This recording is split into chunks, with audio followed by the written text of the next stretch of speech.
Jerusalem sa lungsod Israel o iyang gihatag sa nasud nga namunga sa Diyos nga kang Kristo sa bugos nga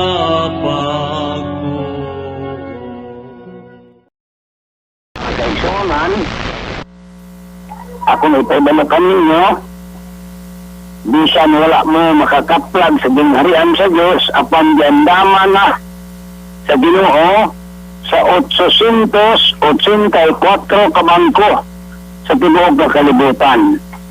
O ang gandam sa Diyos, bilyon ka mga tuniladas nga mga bulawan. O kanay gandam sa Diyos sa gingharian kay wala man pangita sa mga tao. Nang wala po sila masayod sa gandam sa Diyos kay wala man sila masayod sa gingharian. Ang saan pagkasayod nga sikta naman kanunay ang inyong gisulti nga sikta man di man ang gingharian sa Ginoo. Mga wala rin bagyan ang Diyos mag-ingon na maunhan yung pagpangita ka ng Iglesia ni Kristo o ka ng mga sikta tanan sa kalibutan, gingharian ang ipapangita. Nga nang ipapangita man ang gingharian, nagibuhat namin sa Diyos sa maadtong panahon dungan sa pagbuhat sa kalibutan sa tanang planeta. Tungod kay tapos magkasala siya daan itago sa Diyos ang tanang lutang. Mga ang importante nga gitago sa Diyos mao ang gingharian. Busa man gani ipapangita kinsa may nangita ninyo. Wa man gid nangita sa gingharian sa Diyos kay di man nini nakaplagan tungod kay sayop man ang inyong gibuhat. Kung kamo pa'y nakakaplag sa gingharian sa Diyos, alaot ang mga pobre. Kaya di na maluwas. Kamo lamang ang maluwas. Kaya kamo man ang nakakaplag sa gingharian sa Diyos. Muna nga salamat na lang na wala mo makakaplag. Wa dyan mo makakaplag. Bisang pagnilit na lang sa gingharian sa Diyos. Wala mo makakaplag. Kay kamo pa'y nakakaplag, pasti lang anuguna ang tanang kinabuhi sa tao na sumala ninyo dili maluwas. Baling pagka sinarabahis ng istorya.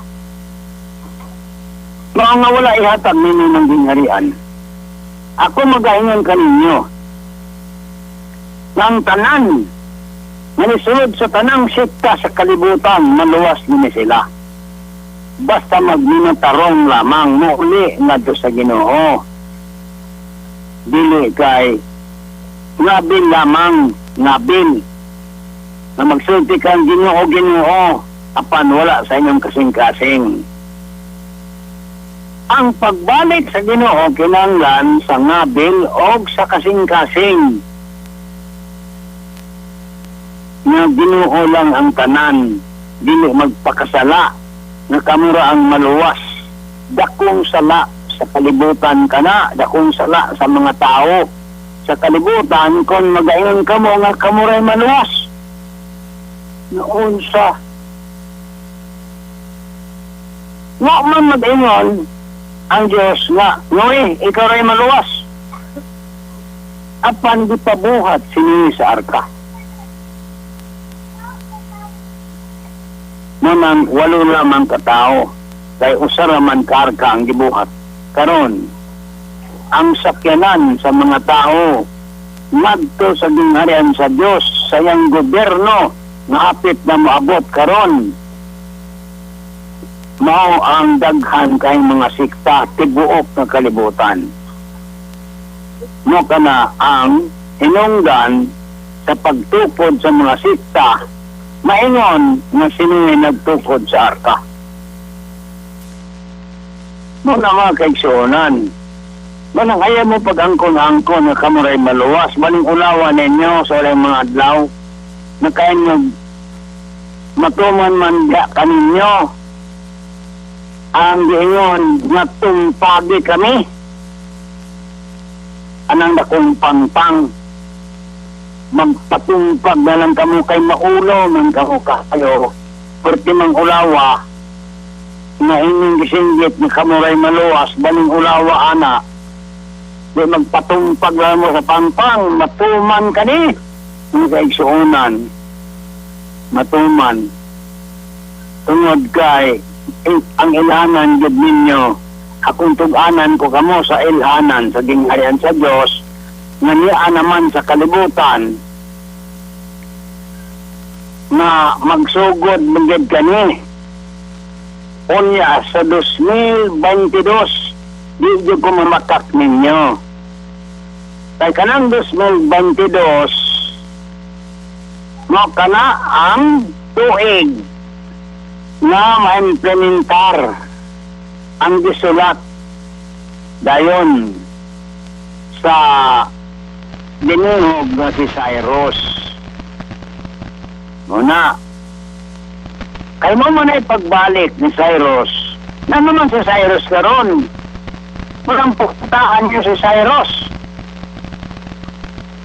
Kadtong magsulat sa decree. Ngon yung pangitaon. Kiniabot man si Cyrus sa 1982 sa 68 katuig gikan sa 1914. Kay mo kani ang istorya sa Ginoo. Pero ang dako lang sayo kay moro may maluwas ng Iglesia ni Cristo, dili man na mao. Dili. Kinanglan ang tanan nga nisulod sa sikta, nag-aampo sa ngalan sa Dios o nagabag-o sa iyang kaugalingon. Mayukon karon sa usa ka tawo. Nasanyad to sila banggitan nga dinautan ang pamilya. Apan unsa yang gibuhat karon. Kanang utlanan sa Bag-ong Jerusalem na naa sa Osame City mga utlanan, wa mo mahibalo ni ani nakatutlanan sa Bag-ong Jerusalem nga sa Mindanao karon naa sa Osame City. Mao kana ang giusob ni Mayor ang Andong Paruhinog. Mga kun kamo pili makasabot, mas maayo pa si Paruhinog kay makasulod na siya sa langit. Kay nagbuhat siya sumala sa kabubuton sa Diyos.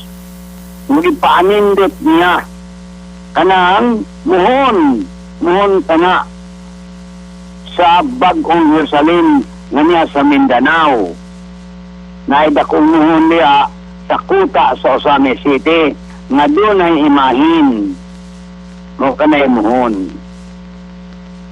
Unang gitarong kana ni Paruhinog, mayor sa Osamis. Siya lang ang nakalimpyo sa muhon. Nakain dili bag-o naman na siya karon.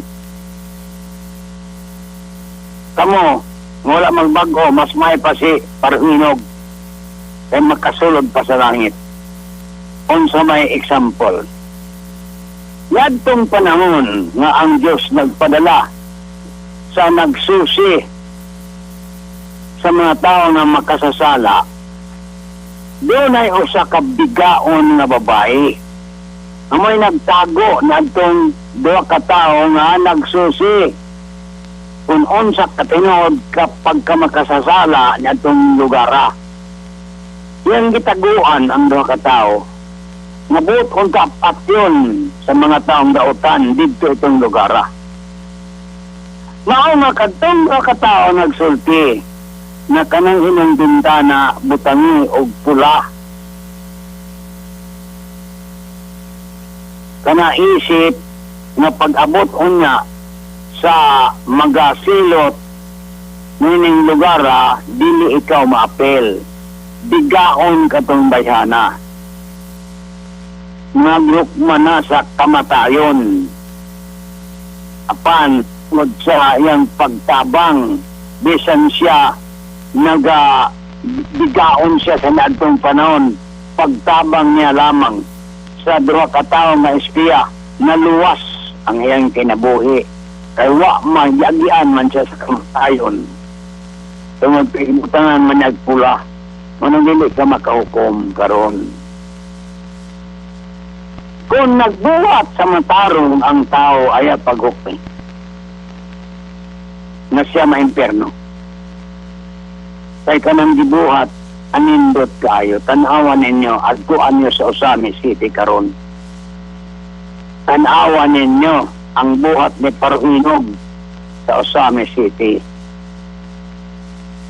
Anindot kayo, kuha ka nang naang mga kanabang na ang mga lingkuranan, mga ludhanan, diya, ato sa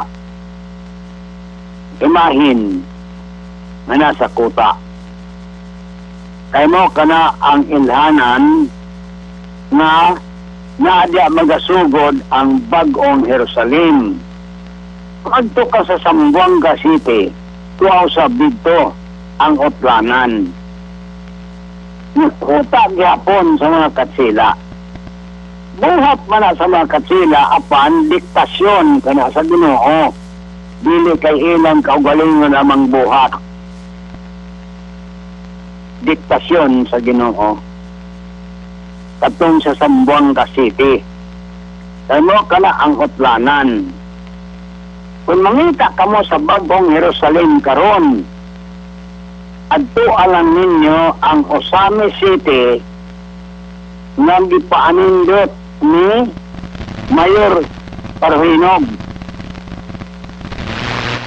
Na kung kadtong usa ka makasasala ang biglaon sa naadtong panahon nga nagaluwas naadtong mga taong isugo sa Dios, naluwas man siya sa kamatayon unsa kaha ang kanindot sa kinabuhi ni Mayor Parhinog. Ako nung itugan kaninyo ang tinuod sa kalibutan karon. Kaya gipanindot niya ang Otlanan sa bagong Jerusalem. Unang kung gusto mo nga mupuyo sa bagong Jerusalem, hindi mapunta mo dito nga diha sa Dapitan City na bato diha na tugbang kana sa bato dito sa Mecca. Kanang bato nga kasing-kasing na sa Dapitan City. Kung wadtupod kamo sa Liloy, tug-anan mo nako nga kanang bato diha nga dili madudtan sa dinamita, tuway-tuway kana ni Jacob. Tuway-tuway. Mao nga nagagawa ka ng batuhat, kuwan ka na, wala ka na nga tuhod ni Jacob. Munang kanang bato diya, tuway-tuway ka na. Kay gitaguan man ni Jacob ang tuo nga tuway-tuway. Kung imong tanahon, upat lamang sila katestigo sa kalibutan. Upat lang. Diya gani sa tuo nga bukto nimo sa imong lawas lang, dunay upat na katestigos. Sa tuo nimo nga tuo nimo nga siko, mo kana ang siko ni Jesus, ni Kristo, ni Jesus. So wala nimo nga siko, mo kana ang siko sa ngalan ni Jacob. Sa wala dayon, kay opposite mani, sa wala nga tuhod nimo mo kana ang testigos sa kalibutan na si Dr. Jose Rizal. Kay upat naman ka testigo sa kalibutan. Sa tuo nga tuhod ni Jacob mo kana ang ikaupat nga testigos sa kalibutan karon. Mo lamang kana sila kay upat naman ka testigos sa kalibutan kanang witness dili man tanan Jehovah's Witness sayop man upat naman testigos sa kalibutan. Unang gayon, ang akong duha ka mga saksi, duha lang, duha. Mao ang duha ka sa Nana Olivo o duha ka kaniliro. Sabta ko nun ninyo Kami mga pastor, sabta ko nun ninyo, unsa man kani? Ang akong duha ka mga saksi, mao ang duha ka sa Nana Olivo o duha ka kaniliro. Pila silang tanan? Upat. Upat lang. May saksi sa kalibutan. Duha ka sa Nana Olivo o duha ka kaniliro. Muna wala masabot sa tanang mga pastor. Pare, wala kasabot ani. Wala gid kasabot. Isang kanang saksi niyo ba, wala makasabot.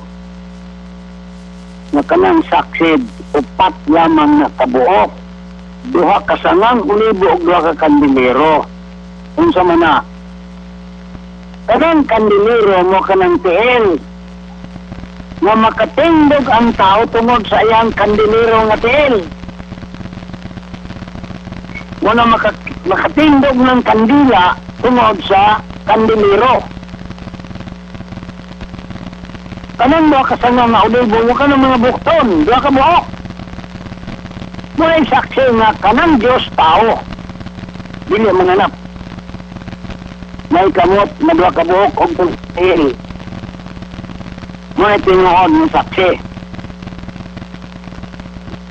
Muna mga itigsonan. Muna walay makakaplag ani. Tanan. Walay nakakaplag. Muna gani nga bisan pa si Harit Umabon dinhi sa Cebu. Gibautismuhan siya ni Adtong 14 sa Abril. Sa 1521 wala gani siya mahibalo nga unsa hinungdan nga gibautismuhan si Humabon sa Cebu.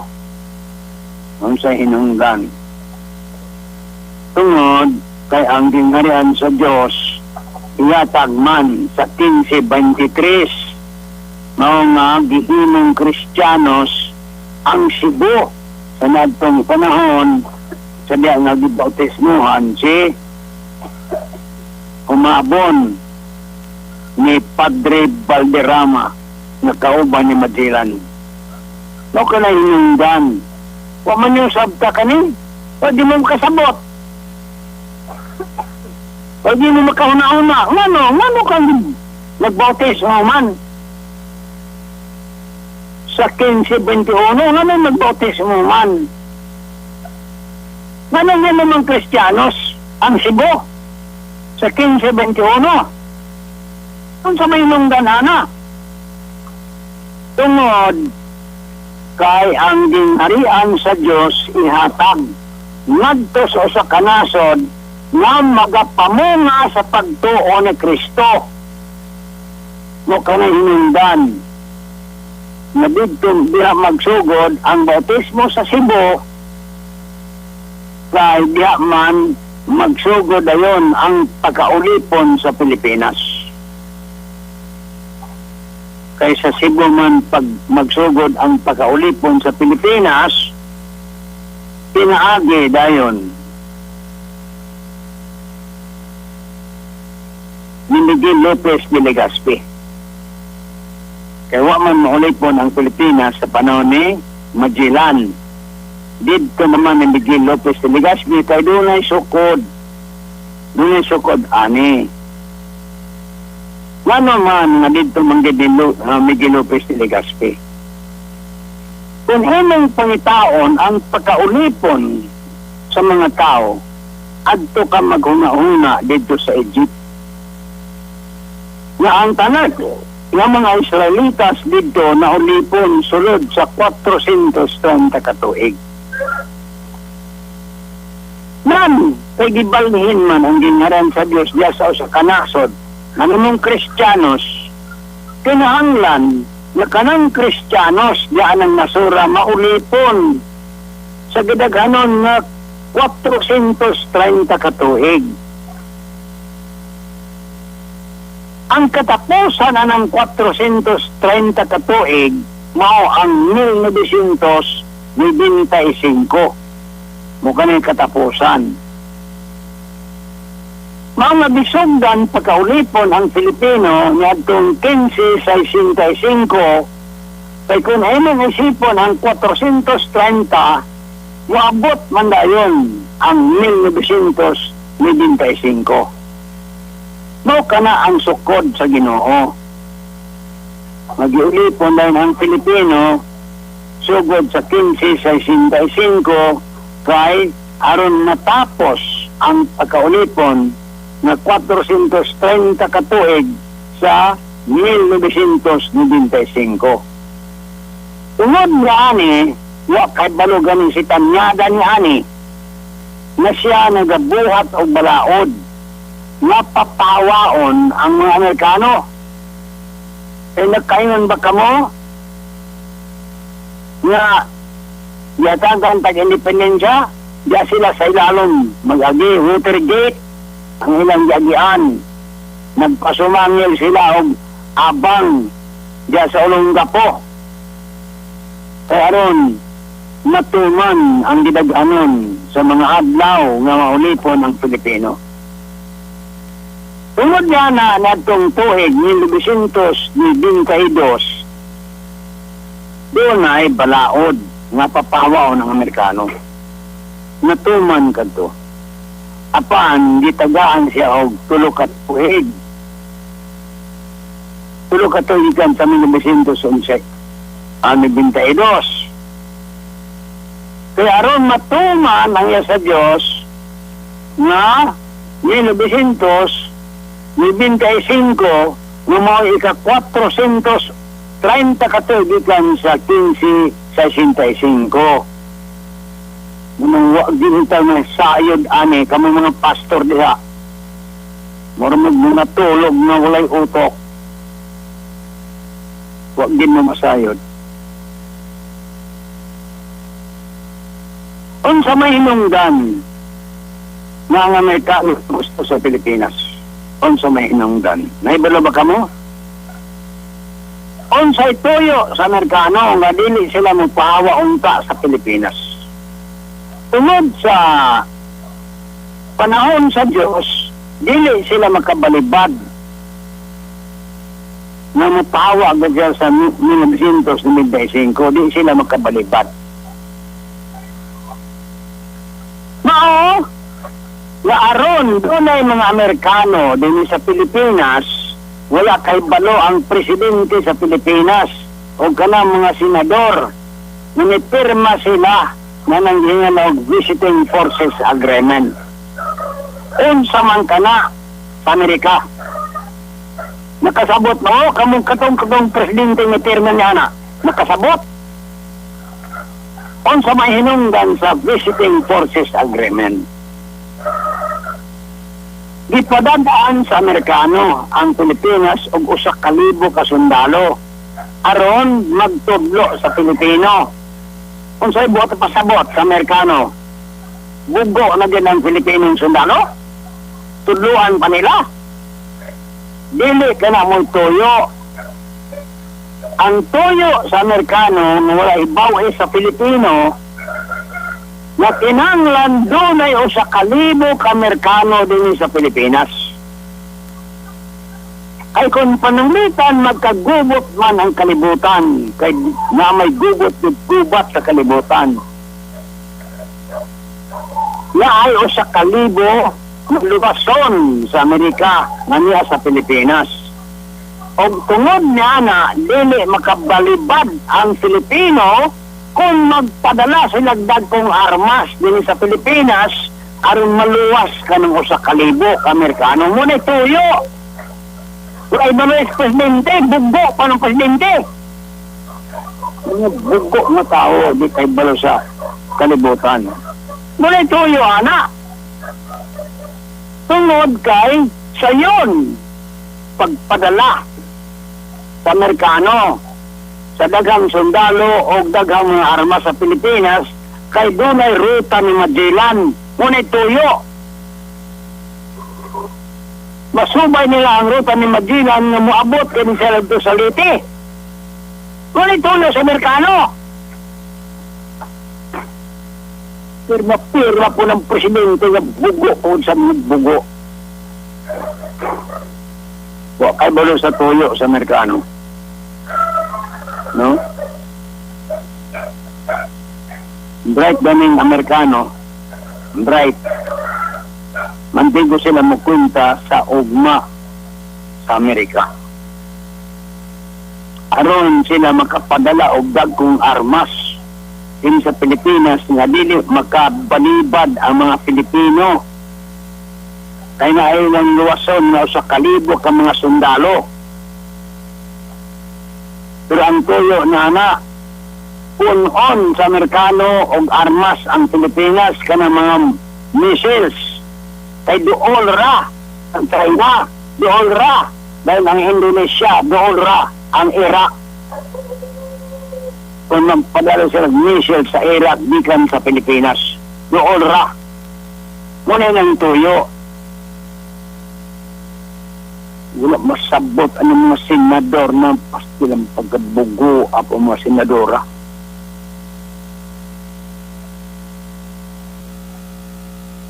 Ngayon na ninyo, kwentaon ninyo ang kalibutan. Unang magdanak ako nga daghan kayong mga pastor karon bugo pa sa mga matay nga bugo.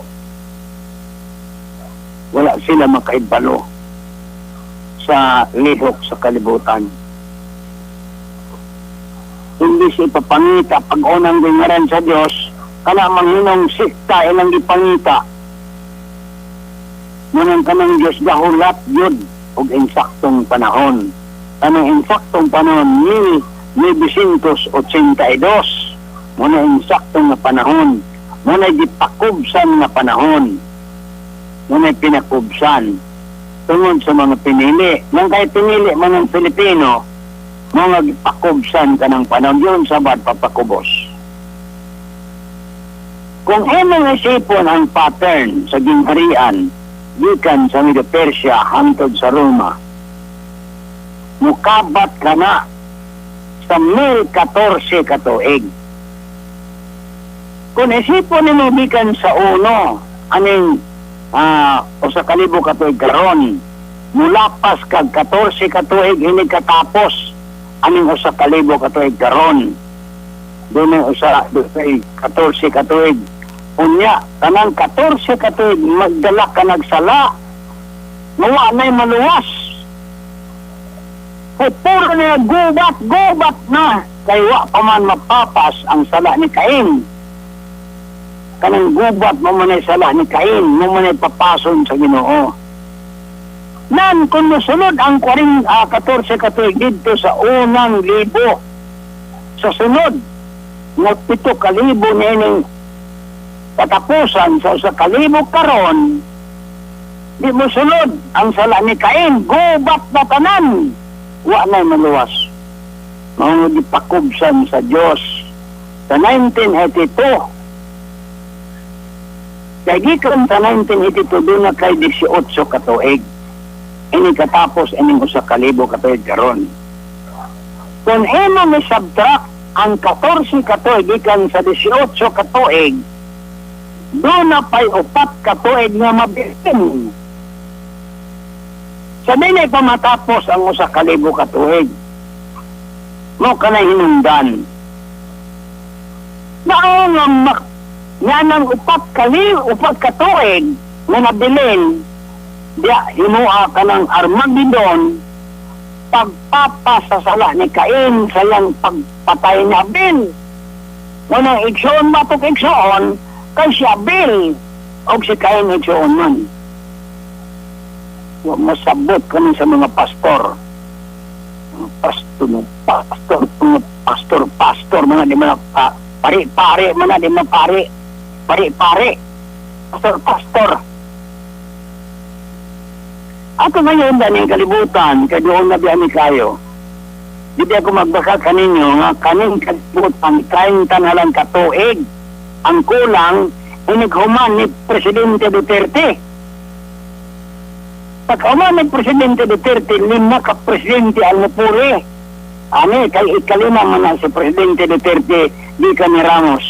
Pulo raman sila ka Presidente. Ngunang dunay 5 ka Presidente nga mo, puli ani, dito ihatag ang bahandi sa kalibutan. Mahinong dato ang Filipino, tungod kay matukod man ang oil rig. Maana sa Bohol, matukod. Bohol, angkod palibutan ang tibok na Sikihor, angkod ng tabok diris lapitan. Muna'y butangan sa oil rig na dili madaot. Pag inong buhaton ka ng oil rig dito sa Surigao, dili ka makabuhat. Paglunod pa ng nimo, nanang putag, igupok na sa kurente. Mo ka naman kay Sultan. Mo nang atong ayon ba ng kasulatan. Malaret ang oras, kabot na. Ay! Noon sa mani. Mike Son! Ingon sa naupos ng mga gutlo ang igain ka na ako na yung gabi na karoon. Magyan ako kaninyo. Nadugang salamat sa iyong pagpamati. Mabalik ako sa parang takna, sa parang istasyon. Diway Dubuqueso per Radio Cebu. O the hookout. DR sa Dipurog City. Kani ay inyong ubos nga igsuon si Pilimon Oren Mulan sa nanukad sa Shrine City Dapitan ng gabi kaninyong tanan.